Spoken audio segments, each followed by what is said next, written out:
ang lihim ng duwending ginto at ang pamilyang sinubok ng kayamanan. Bago tayo magsimula, maaari bang pasubscribe ng aking YouTube channel, Miss Syra's Story? Salamat! Sa pinakadulong baryo ng lalawigan, napapalibutan ng malalawak na palayan at matatandang punong kahoy, matatagpuan ang tahimik na bayan ng San Lucas.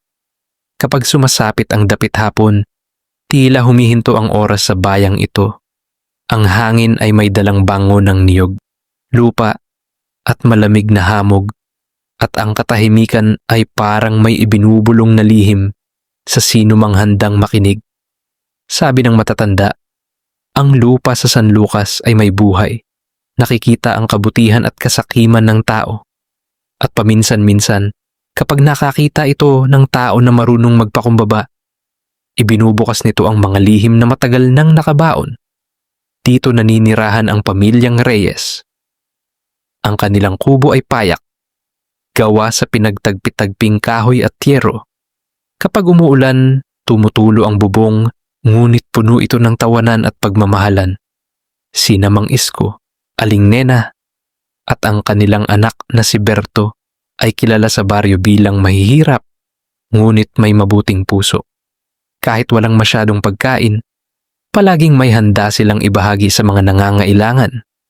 Isang mangkok ng kanin, isang basong tubig, o kahit simpleng kausap na magpapagaan sa pagod ng kapitbahay. Para sa kanila, ang kabutihan ay higit sa ginto o yaman. Ang kanilang tahanan ay maliit, ngunit puno ng halakhak, dasal at pag-asa. Tuwing madaling araw, bago pa man sumilip ang araw, gising na si Mang Isko. Tahimik niyang sinasalubong ang umaga. Tanga ng araro, habang sinasambit sa sarili ang panalangin, Panginoon, bigyan mo po ako ng lakas at talino, hindi ginto, sapagkat ang lakas ay dangal. Si Aling Nena naman ay maaga ring bumabangon para maghanda ng pagkain. Si Berto, sa murang edad, ay masigasig na nag-aalaga sa kanilang maliit na bakuran at nakikinig sa bawat kwento ng mga matatanda, lalo na yaong tungkol sa mga duwende, diwata, at mahiwagang nilalang. Kahit alam niyang katang-isip lamang ito, may kakaibang kilig at hiwaga sa mga kwentong iyon. Ngunit may isang bahagi ng bukid na matagal nang iniiwasan ng mga taga San Lucas. Naroon ang isang napakatandang punong nara, napapalibutan ng makakapal na ugat at damong ligaw. Ayon sa mga matatanda, iyon daw ang tahanan ng mga duwende, tagapangalaga ng kayamanan ng lupa. Marami na raw ang nagtangkang maghukay roon. May nagkasakit, may naligaw, at may umalis ng baryo nang hindi na bumalik. Ngunit sa kabila ng mga babala, napilitan si Mang Isko na bungkalin ang bahaging iyon dahil sa kakulangan ng lupa para sa kanilang pang-araw-araw na pagkain. Isang umaga, habang nagsisibol ang unang sikat ng araw at mas tahimik pa sa karaniwan ang paligid, tumama ang araro ni Mang Isko sa isang matigas na bagay. Taak! Akala niya'y bato lamang, ngunit nang hukayin niya ito, lumitaw ang isang lumang palayok na balot ng putik at ugat. Nang kanyang buksan, tumambad ang mga gintong barya, kumikislap na parang may sariling liwanag, mas maliwanag kaysa sa sikat ng araw. Sa gitna ng pagkamangha, may narinig siyang marahang tinig. Huwag kang matakot, Isko. Mula sa ilalim ng palayok ay lumitaw ang isang duwende, maliit ngunit may mahabang puting balbas at pulang sombrero, at mga matang tila nakabasa ng lahat ng lihim ng mundo. Naglalakad ito ng tahimik sa paligid, at tila nagbabantay sa bawat kilos ni Mang Isko. Ako, si Dato Pilong, bantay ng kayamanan ng lupaing ito. Hindi lahat ng takakatuklas ng yaman ay karapat-dapat dito. Nanginig si Mang Isko at agad na yumuko. Nanginginig ang katawan sa halo ng takot at pagtataka. Hindi po ako sakim, wika niya. Gusto ko lamang po ng marangal na buhay para sa aking pamilya. Ngumiti si Dato Pilong. Iyan ang dahilan kung bakit ikaw ang pinili. Ipinaliwanag ng duwende na ang ginto ay biyaya lamang sa mga pusong dalisay at nagbigay siya ng 3 mahigpit na kondisyon. Huwag ipagyabang ang yaman, huwag kalimutan ang pinanggalingan, huwag hayaang lamunin ng kasakiman ang puso. Kapag nilabag mo kahit isa, babawiin ko ang lahat. Wika ng duwende. Buong galang na nangako si Mang Isko. Dala-dala ang palayok ng ginto. Nagpasalamat siya sa mahiwagang nilalang at bumalik sa kanilang kubo.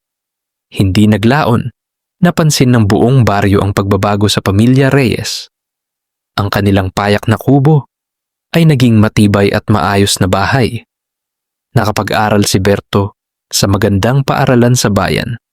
Nakapagtayo si Aling Nena ng maliit na tindahan. At higit sa lahat, nakatulong sila sa simbahan at sa mga kapitbahay na nangangailangan. Kahit sa maliit na paraan, nadarama nila ang tunay na kasiyahan. Ngunit sa paglipas ng panahon, unti-unting nagbago si Mang Isko. Naging abala siya sa pagbibilang ng yaman, sa pag-aalaga ng ari-arian, at sa pakikipagkompetensya sa ibang mayayaman.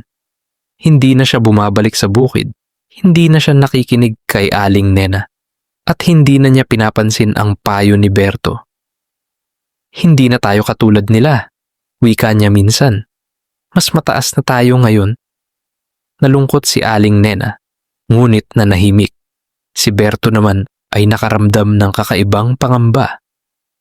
Sa kanyang mga panaginip, nakikita niya ang duwende sa gitna ng bukid na nalunod sa ginto. Nakatingin sa kanya na may babalang mata. Isang gabi, habang malakas ang ulan at kumikidlat sa langit, biglang nawala ang lahat ng ilaw sa bahay. Nang sindihan nila ang kandila, nakita nila ang baul ng ginto. Wala na. Walang kahit isa pang barya. Sa katahimikan, muling lumitaw si Dato Pilong, ngunit mas seryoso ang mukha. Isko, wika ng duwende. Nakalimutan mo ang pangako. Lumuhod si Mang Isko, nanginginig, nagluha at nagpakumbaba. Patawad, nabulag po ako ng yaman, sambit niya. Ang yaman ay hindi masama, sagot ng duwende. Ngunit ang pusong nakakalimot ay walang karapatang magtaglay nito. Sa isang kisap mata, naglaho ang duwende, kasabay ng lahat ng biyaya. Kinabukasan, bumalik ang pamilya sa payak na buhay. Ngunit dala nila ang pinakamahalagang bagay, aral at pagkakaisa. Bumalik si Mang Isko sa bukid, mas mapagpakumbaba kaysa dati. Si Berto ay lumaking masinop at may takot sa may kapal. Si Aling Nena, bagamat wala ng tindahan, ay mas payapa ang puso. At minsan, habang nagbubungkal si Mang Isko, may lumitaw na maliit na usbong sa lupa. Tila may kumikislap na liwanag. Narinig niya ang pamilyar na tinig. Ang tunay na kayamanan ay pusong marunong makontento. Ngumiti si Mang Isko. Hindi na siya humingi ng ginto, sapagkat natagpuan na niya ang yaman na hindi kailanman mananakaw. Pamilya, kabutihan, at pusong marunong magpakumbaba. Aral ng kwento. Ang biglaang yaman ay pagsubok sa pagkatao.